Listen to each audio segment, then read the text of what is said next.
All right, so we're going to continue on with Rails. And since we did routing on Thursday last week, we showed you how to change the calendar page to just go to /calendar, I think it was. Or it goes to page/calendar. And then we had these previous links that changed to the year and the month. Remember that? And you guys have to do the next link. So we were in the router, and so I thought we might change our routing a little bit to make these look nicer. Having this extra page on here is a little cumbersome, right? For people to go to your site, it would be better if I could just go to /calendar, right? Instead of /page/calendar. But I get a routing error. Those don't work for me here. All right, so let's go and look at these. And we can change the way these work. If I'm just getting the home, then I have to tell it where to get the page, the controller and the view. Okay, so I can say if they come and get the home page /home, I want you to run the page controller and the home view, the home action. All right. Then let's do that for all of these. I can change I don't want my Dave anymore. Let's get rid of that one. So I've got, if they come to About Us, I want you to run the page About Us action. All right. So let's just run this with these two and see if I've got it right, first of all. So I'm going to go to /home. And it says there's no page home path. All right? So what did I miss here? What is that variable or method, page home path? How is that created? Right, the rake routes tells you what those names are. So let's go run the rake routes again.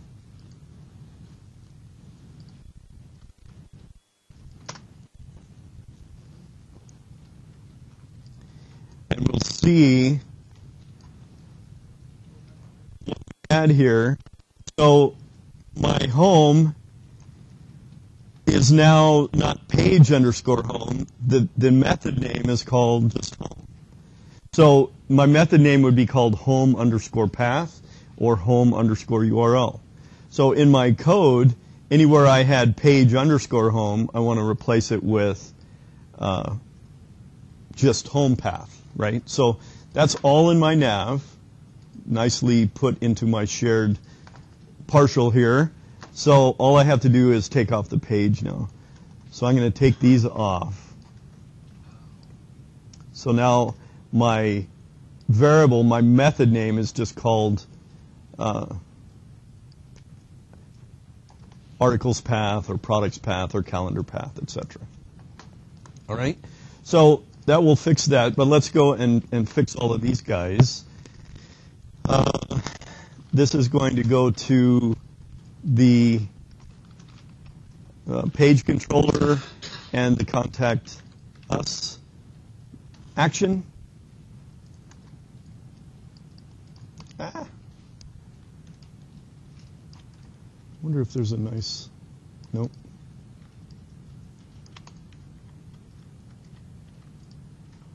Oh, there is. Look at that.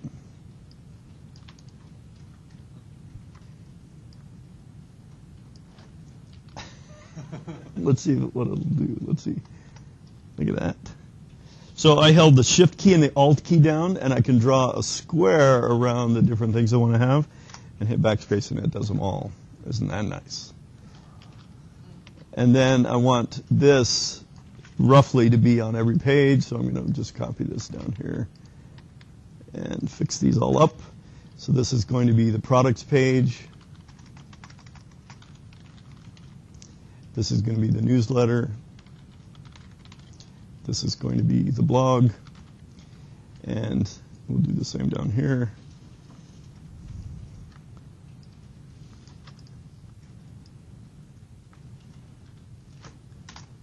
Nice. Isn't that great? This will be the articles, and this will be the login. I hit a Shift key and an Alt key. Shift, Alt, draw a box, and that'll delete everything at once. Kind of nice. All right, so I fixed up my routes file. Let's run this again just to see what these are. Now, again, running the rake routes doesn't do anything to my application. All it does is show me information about the internals of what Rails thinks these are now. All right, it doesn't change anything. So let's run it again.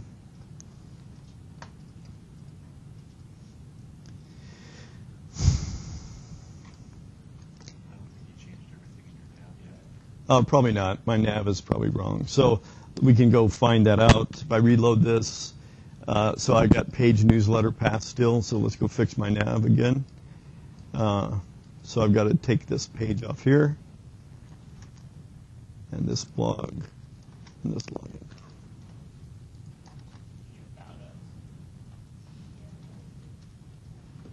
No, that's right, because it was page _ about us before.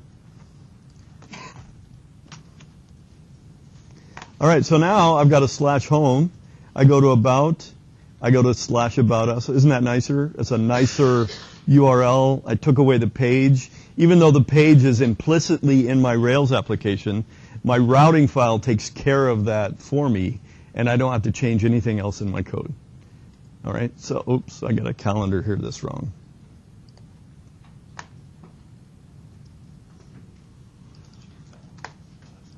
So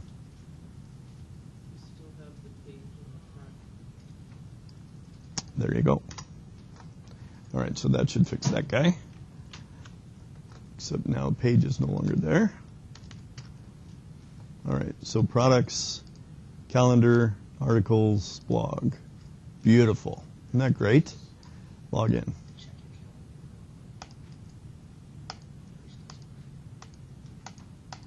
All right, so we've got a nice URL structure now, and we did that all in the routes file.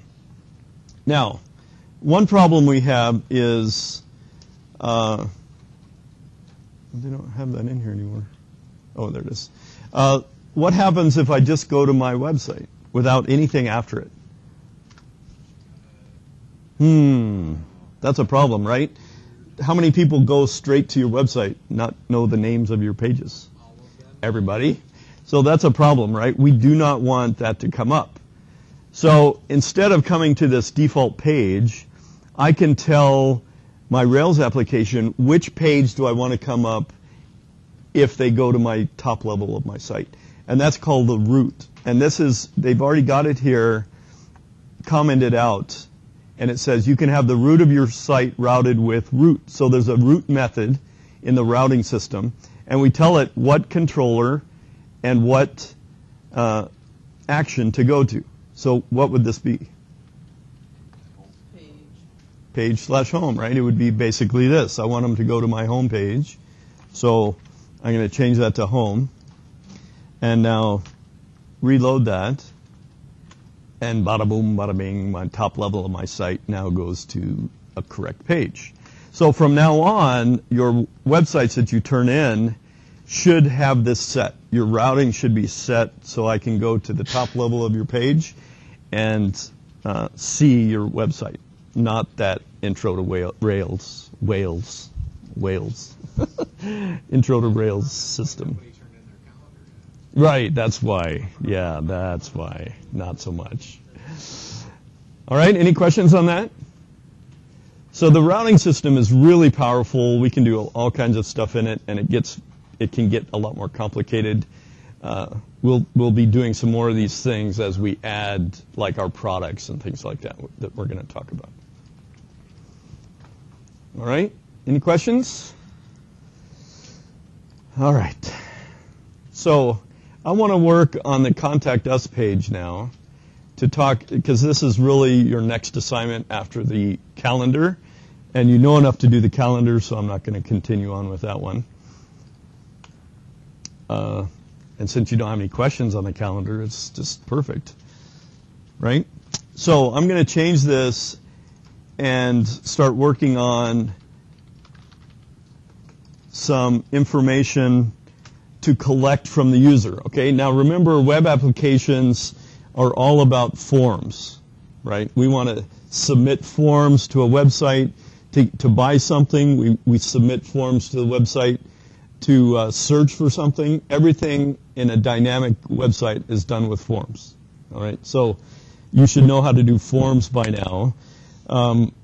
And in Rails, we have some methods that create these forms for us.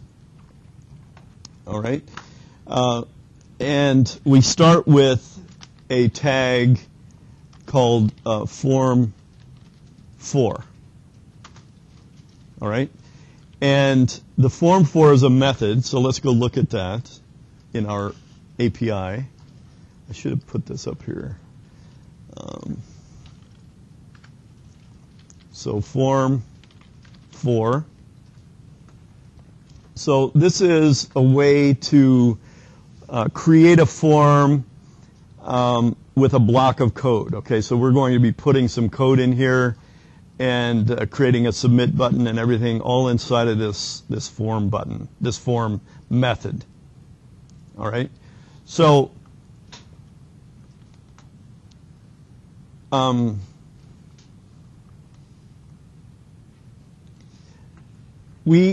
in this case, we don't have a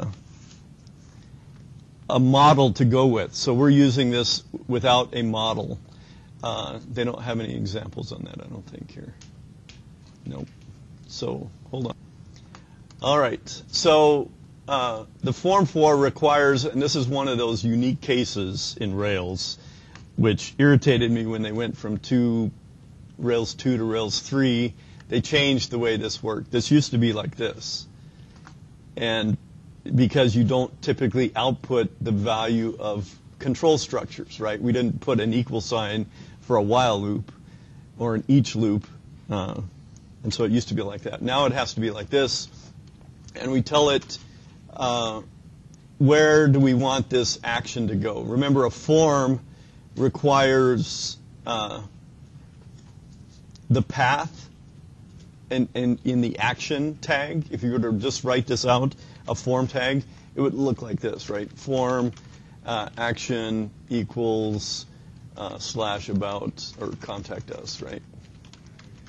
And then we would tell it what method do we want to use. Well, we want to use the post method. All right? And then we would have a closing form like this, right? And a bunch of input tags inside of it. That's what a form tag would look like normally. So in Rails, we're going to do something similar. We're going to tell it the path to execute for the action. And we have a method in Rails for this contact us page. And what is that called? I think we should do our quiz again. Contact us. Path, right?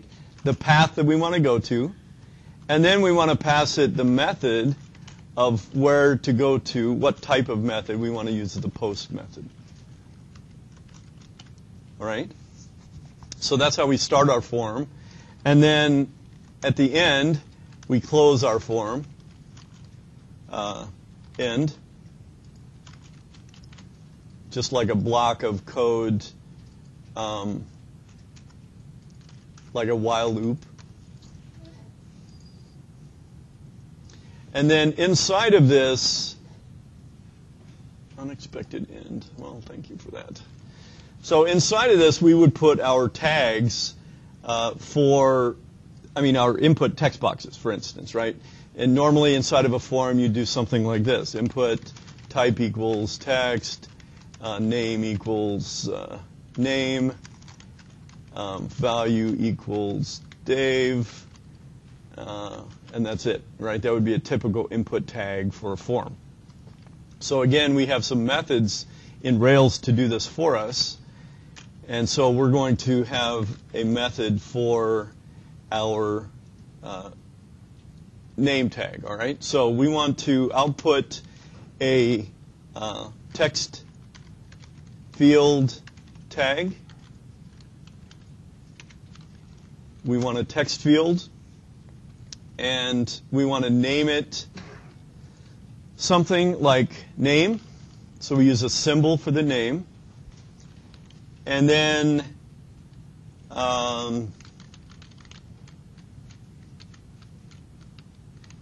that should be all we need for now. We'll add some more stuff in a minute.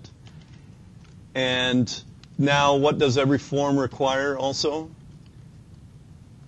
Submit button, right? So we need a submit tag, and we tell it what do we want to call that submit tag. So maybe ask question.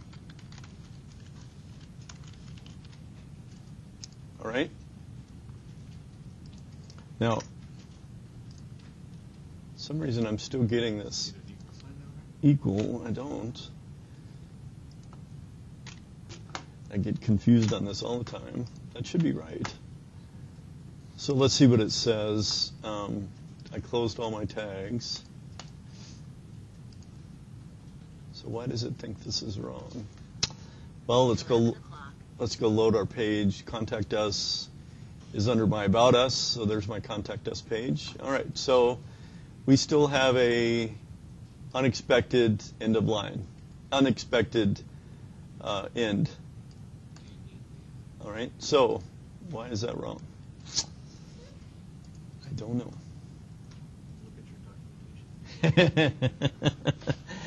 So let's go look at our form for. They've got some examples here.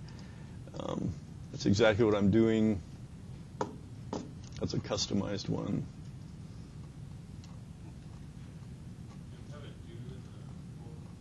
Oh yeah, there you go. Do. There we go. That's the one I'm missing. So this is like a block, like an each, an array.each do. This is a block of code, and this is all inside. This will all get inserted into the form tags. So this is building the HTML for us. So let's go back. Thank you, Eddie. All right, so now I've got a nice form. Let's look at the source code for this form. All right, so there's my form here, all the way down to here. That's what got created for me by the form tag method in Rails. So it came up, it added some standard character sets, it changed the action to the action path, which was /contact us, got our method as post. Then it's got a div inside of this with some styling, inline styling, to hide some other form fields. All right, these other form fields are to help keep cross-site scripting and form attacks in place. So this authenticity token gets sent with every request, and that code has to match an internal Rails variable, or it will reject this form field. Okay, so this gets set from the server, so it's a way to validate that this form in fact came from my web server, rather than trying to hack that outside by creating my own form on my own page. All right, and that changes dynamically, so it makes it very secure. All right, and then it added my two inputs. I've got my ID as my name as my name, my type as text, and then my commit and my submit and my value here are for my submit button. All right, so when I submit that, I can say whatever and say ask a question, and it goes to trying to post to this method here. All right, it's trying to post to contact us, but there's no route for that. All of my routes are gets, right? So I need a way of posting that information. Uh-oh, I'm not sure my computer's running out of power. I need to change this so that my contact us will allow a post as well as a get. All right? So I would do that in my routing again. Go back to my routing. And I could say I want my post for contact us to also go to the page contact us. Okay, so I want that method to work for both a get and a post. All right, so there's another way to write this to make it slightly smaller. I can say, use a new method called match, and the incoming data is going to match contact us. That'll be the URL that comes in, and I want that to go to the page and contact us method, and then we use a keyword called via, and I can pass an array of the different values that I want to have. So I want this to work for a post and a get, both. All right, so that's another way of doing these two values here.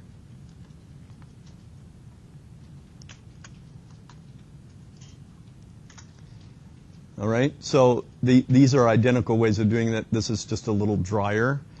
It allows me to have both the post and the get are going to go to the same controller and the same action. All right, any questions on that?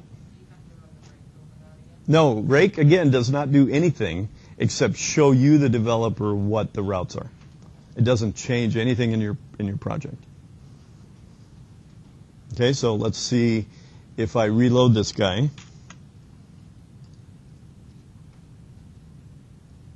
It came back to this form, all right? Ask a question, it came back to the form. I redisplayed the form. Yep, that's what I wanted. So internally, now I can check to see what they posted, all right? So let's go, where would I find that information? What determines what is displayed on the Contact Us page?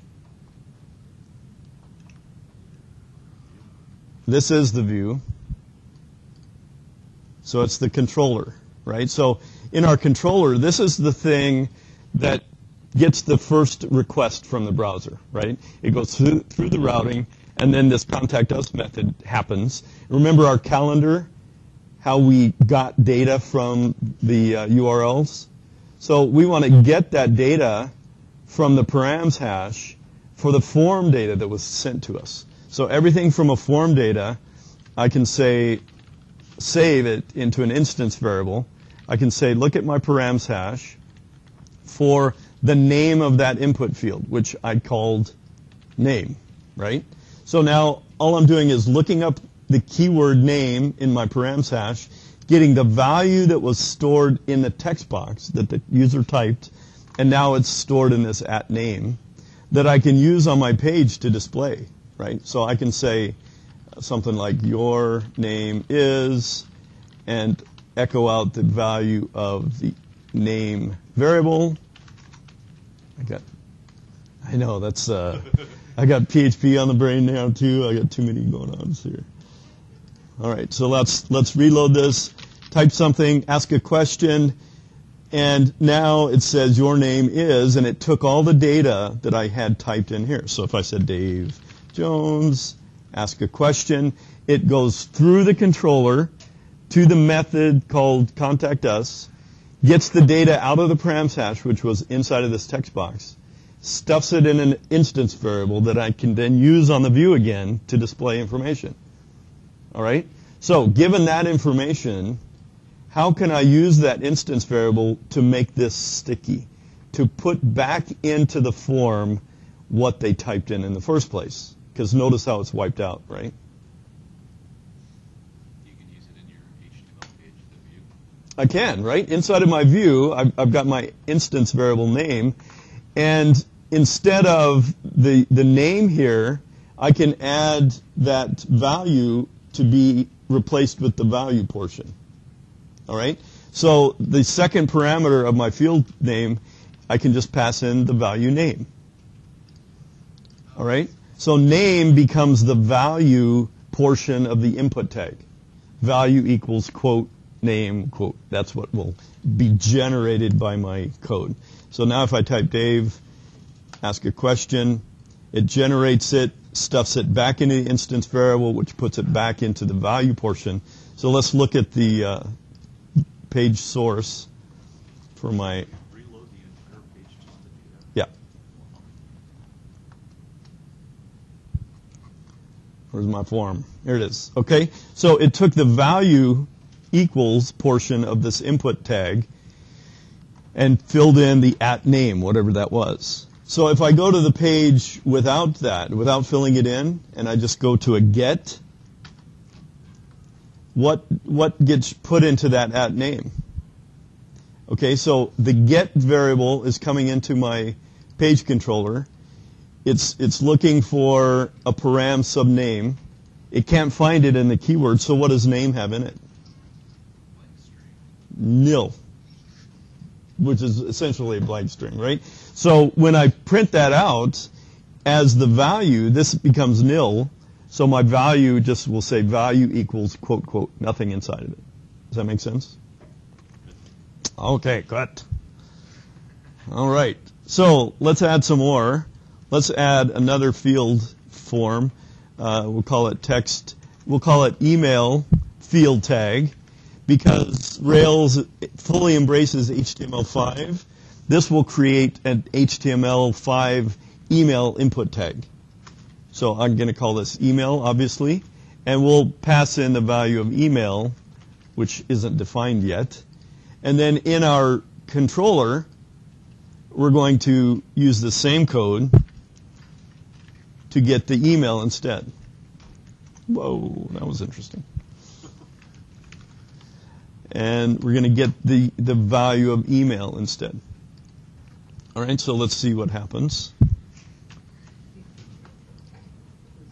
What? Am I too fast?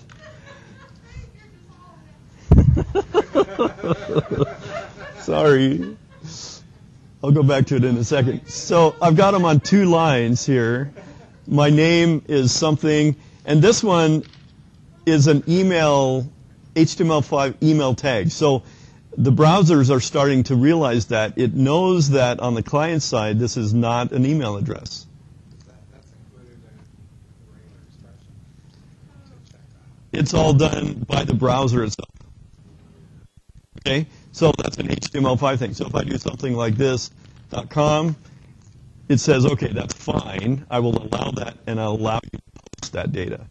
Now my data is sticky. It's being stored in the forms. My form doesn't look very nice yet. And I could print out your email addresses here, right? So in my, do you want me to stop there for a second? Let you catch up? I'll pause. Yeah, they need labels. Right, they need labels. So let's add a label. And Rails has a nice little label tag as well. Label tag. And we say, let's go look at the API for that. Label tag. And we tell it the name and then what we want inside of that label tag. So the name is going to be for the name, for the input label, for the input tag.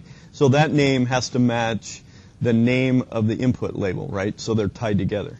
So screen readers can see that. So for this, I'm going to say name, and what I want inside of it is something like enter your full name. All right? And then we close our ERB tags. And then we need a label for my email.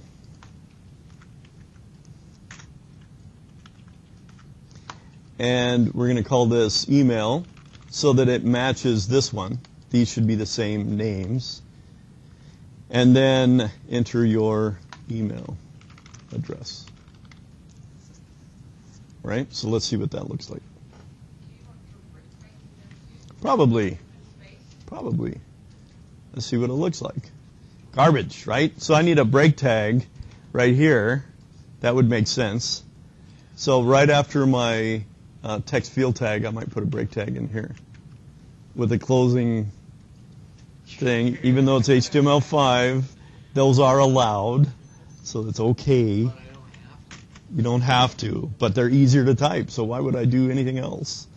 All right, so now I've got email address and full name. Everything is sticky. When I hit submit, the data stays the same, and I can access that data and do something with it. So later on, we'll take those data points that we get from the form, and we might stuff them into a database table, right? That's going to be the next step that we deal with. So let's print out our information.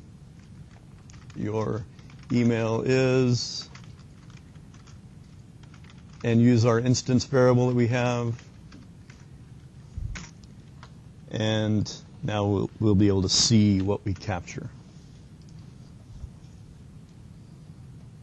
All right, isn't that great?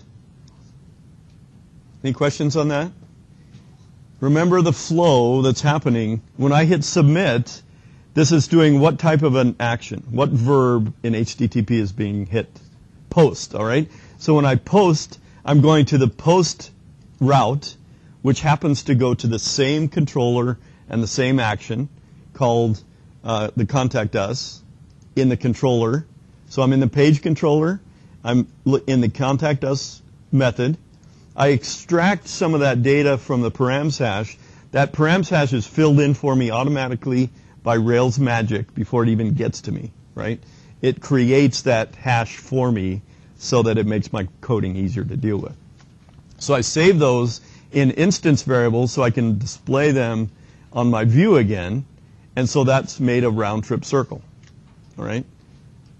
So I can do things in my controller to say require that a name has been put in. All right, how can I do that? In my controller, how do I know that they put something in? I swear I just did this last If it's empty or not. There you go. If I could do an if statement, right? If name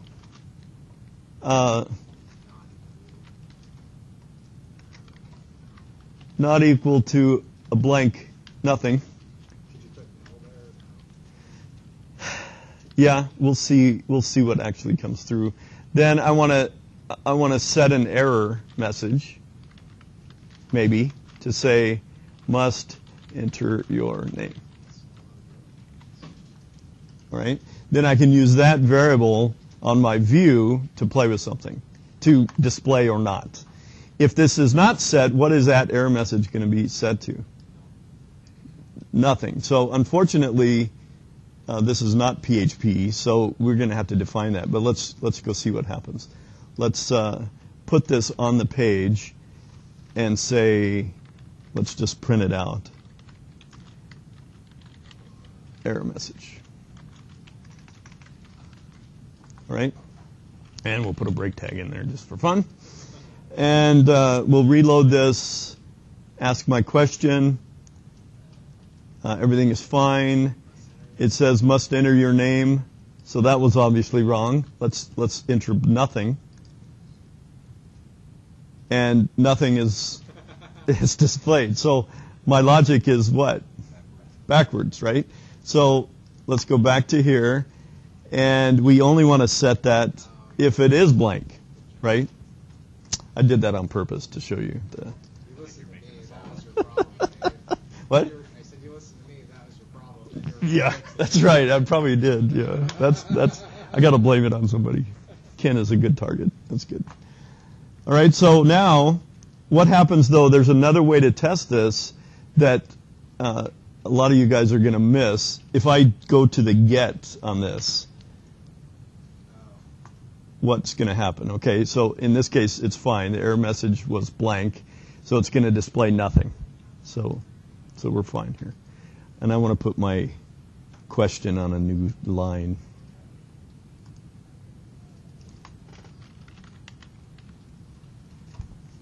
All right, any questions on that? I have one other question about the homework. About the calendar? Okay, go ahead. On your example in the document, it shows the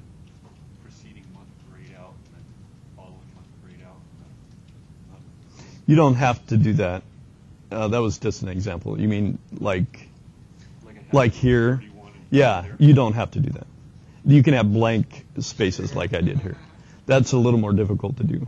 Yeah, that's fine. I didn't want to do that. Yeah, you probably didn't want to, but that's certainly possible to do. So no, you don't need to fill these in with what would September 31st and 30th would be here. You don't need that. And at the end, you can end with whatever you have, and then followed by a bunch of blank cells. You do need the blank cells, though, to make it square and nice looking. I got it. Okay? Good question.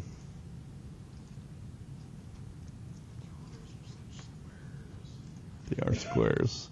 All right, any questions on that? We'll continue tomorrow to deal with some of the other tags, like a radio tag and a checkbox and a text area. Same kind of concept, though. It's going to work the same way. All right?